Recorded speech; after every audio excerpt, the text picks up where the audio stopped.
যাদের বাড়িতে ছোট্ট বাবু আছে তাদের জন্য আজকে একটা নতুন রেসিপি, যেটা একদম অন্য রকমের টেস্ট। প্রথমে কুমড়োটা ভালো করে সিদ্ধ করে নিয়েছি। কুমড়োকে দেখে মনে হচ্ছে কুমড়োর যেন ঘুম পেয়ে গেছে। এরপর একটা কড়াই ভালো করে গরম করে তাতে সেই এক চামচ সর্ষের তেল দিয়ে দিলাম। এবার আসছে আজকের আমাদের হিরো কালো সর্ষে। এত ঝাল মেজাজ যে পেঁয়াজও ওকে দেখে দূরে দাঁড়িয়ে থাকে। আর এটা দেওয়ার পরপরই এত রাগ চারিদিকে ছিটিয়ে একদম একাকার। যেহেতু এটা আমি বাচ্চার জন্য বানাচ্ছি তাই এখানে কোনো রকম শুকনো লঙ্কা দিলাম না, কিন্তু একটা শুকনো লঙ্কা দিয়ে দিলে বড়রা খুব সুন্দর মজা করে। কড়া থেকে এইভাবে তেল তোলার স্টাইল থেকে সবাই ভাবছো যে আমি কত বোকা, এইভাবে এক হাতে কেন কড়া থেকে তেল তুলছি। আসল ব্যাপারটা হচ্ছে আমার এক হাতে ফোনের ক্যামেরা আছে।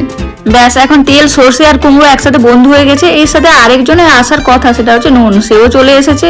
এরপর এটাকে আমি ভালোভাবে দোলাই মালাই করে দেবো। এই যে এখন এই পদ্ধতিতে আমি এটা কুমড়োটা মাখছি, এটা কিন্তু আমি আমার শাশুড়ির কাছ থেকে শিখেছি। যতই গরম হোক না কেন খুব সুন্দরভাবে মাখানো যায়। আর যত টেকনিকই ব্যবহার করে মাখো না কেন, কিন্তু যতক্ষণ না তুমি হাত দিয়ে মাখছো সেই ভর্তার আসল টেস্টটা কিন্তু পাওয়া যায় না। তাই লাস্টে কিন্তু ফিনিশিংটা হাত দিয়ে ভালোভাবে মেখে নিতে হচ্ছে। আর এটা খেয়ে বাবু যদি খুশি হয় তাহলে মাও তো খুশি। আপনারা বাড়িতে বানিয়ে দেখুন না, বাবুরা কত মজা করে খাবে এটা।